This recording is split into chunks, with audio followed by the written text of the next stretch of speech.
about 90% focus on Russia, Russia, Russia, Mueller, Comey, and 10% on policy and the redress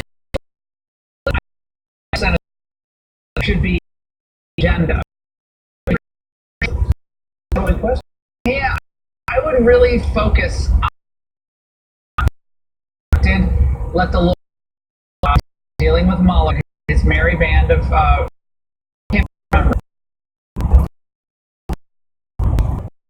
Jake Paul got married. Jake Paul got married. Behind closed doors. I bet this fake. No, it's not. It just says. Just spoke to Senator Conner.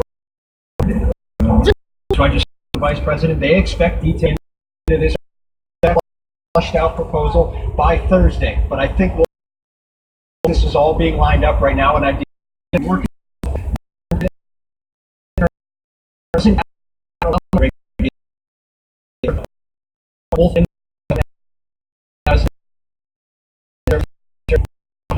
Also,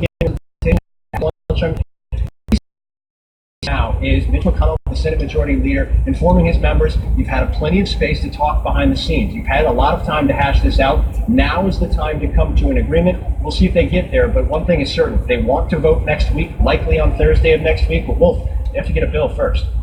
Because they're going to be getting out of town right after during the July 4th recess.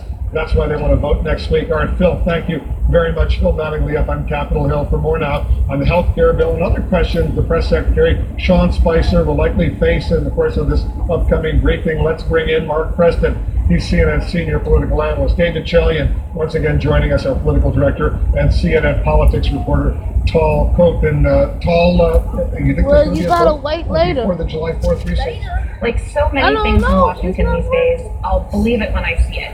Aspirational is certainly the adjective that's used to describe this process right now. And, as Phil was describing, there's so many issues at this point that they're still working out. And certainly when Congress wants to, it can move quickly. And Mitch McConnell knows how to operate the gears of Washington. But there are so many variables at this point. And keep in mind, they still need a CBO score after railing on Democrats. We need to see a CBO score before we vote. Legislators are saying they want time with this bill.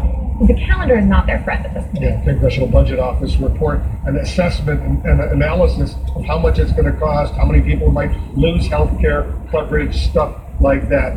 Is it a done deal that they would only have a vote if they're guaranteed that they would get 50 votes because the vice president, as president of the Senate, could break a tie? Or would Mitch McConnell allow a vote to come up and they might lose? Well, I don't think there will be a vote next Thursday unless they have the votes. I don't think that'll be sort of the first go at it for Mitch McConnell, and I think he's unlikely to bring a bill that fail. His goal here is to pass something. You can tell he and John McCain have different jobs, right? John McCain's job is not to get 51 votes here, which is why he can point out the political problem Republicans have on the hypocrisy of all of this.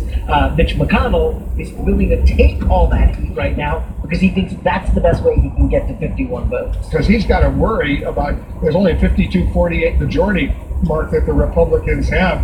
And if you go too far in undermining the conservative side, you might lose, let's say, a Rand Paul or Ted Cruz or someone, Mike Lee, someone like that. On the other hand, if you go too far in supporting the conservatives, you could lose moderates like Susan Collins or Lisa Murkowski. Yeah, no question. And it's become a very complicated mess right now for Mitch McConnell. One that I think that he wants to get it over with. He doesn't want to see his members go home in August and face the wrath of these could be very explosive, angry town halls. The idea is to try to get this vote done before August, hopefully by no later than mid-July, because that way we'll have a little bit of a cooling off period before you head into August. So win or lose, I think Mitch McConnell is willing to put it for a vote at some point to try to protect his members as we head into August. And let's not forget that whatever emerges, let's say a bill does pass in the Senate, it then has to be reconciled with what earlier narrowly passed the House of Representatives, and then it has to be voted on once again once they're a conference committee. They come up with joint legislation, joint language. That's not so easy. Which is why, that I'm skeptical that McConnell would take the vote if it's going to go down, because it means he still holds the hot potato.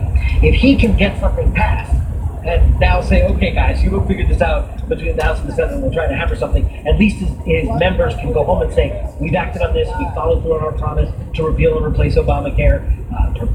It still may not be a popular bill, and they'll have to face those questions. But if it goes down in the Senate, then he still has that hot potato. He's still the one, and all his members have to deal with the heat that they're not delivering on the It's promise. just goes to show you what where the divide is between David and I, just how little that is on what might happen. Just